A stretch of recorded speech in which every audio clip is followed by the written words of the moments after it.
Hey guys, Xaryu here. Today bringing you two different 1v2s, one against a Resto Druid Frost DK and one versus a Resto Druid Shadow Priest. I want to show you guys both of them and how I kind of land up the kills going into this. So in this game, I actually get a little bit lucky and spot the Druid out. Doesn't help me too much though. Try to get a decent opener on him by sheeping the Death Knight, going for a Shatter combo with the Flurry, as I told you in my Mage guide.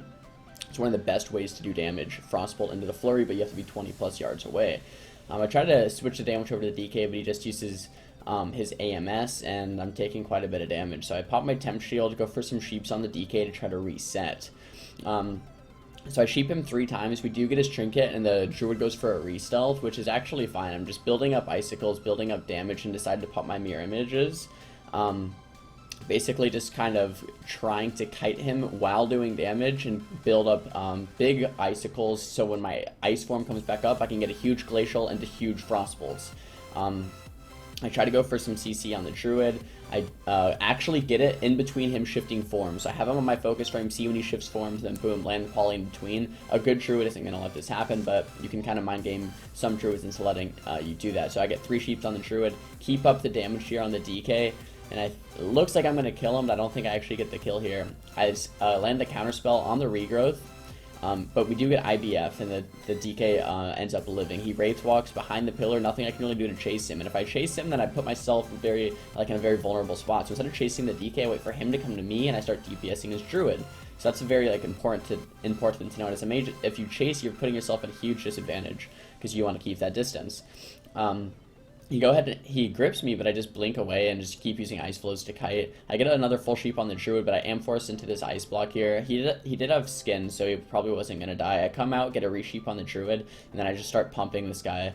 So I go with a huge Glacial Spike here, and then I pump my Ice Form. So this is the setup I was talking about. My Ice Form into the Glacial Spike root, and boom, he's dead. So that's kind of what I'm going for against a melee in a 1v2. I want to get a big Glacial Spike off, and then pop Ice Form Frostbolt into that, and then Frostbolt into a Pet Nova, into an Ice Nova, and then into maybe a Flurry or a Frost Nova, and just get a ton of huge Frostbolts off, and preferably with the Mirror Images as well. So I sped up that Druid just being a little stubborn and running away. I eventually do land the kill onto him, and there it is. So we're hopping into this next game. It's a Resto Druid and a Shadow Priest, and here what I really want you guys to focus on is, like, you can really kill whatever you want in a 1v2, or even in 3s. It's really dependent on positioning. Like, someone in my stream asked me the other day, like, what's the best target to kill, and it really does depend. Depends if the guy has Trinket, it depends on his positioning, it depends if he expects a swap, does he even expect a swap, etc.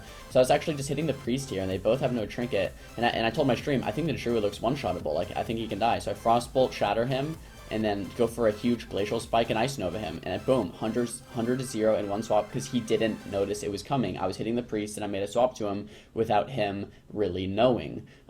So you can do this in 3s, you can do this in 2s, whatever. If you swap onto a guy that's full HP, when you're hitting someone else that's like 80 or 90%, but they're kind of hovering and they have HOTS, and like it doesn't look like they're gonna die, you can just swap to a guy full HP, 100 to ohm, and if you coordinate that with a teammate, that's a lot how Rogue Mage can play out with swaps. So here in this 1v1 against the Priest, I'm basically setting my highest priority on to not let him get a Vampiric Touch off, VT. Every time he casts it, you see a line of sight.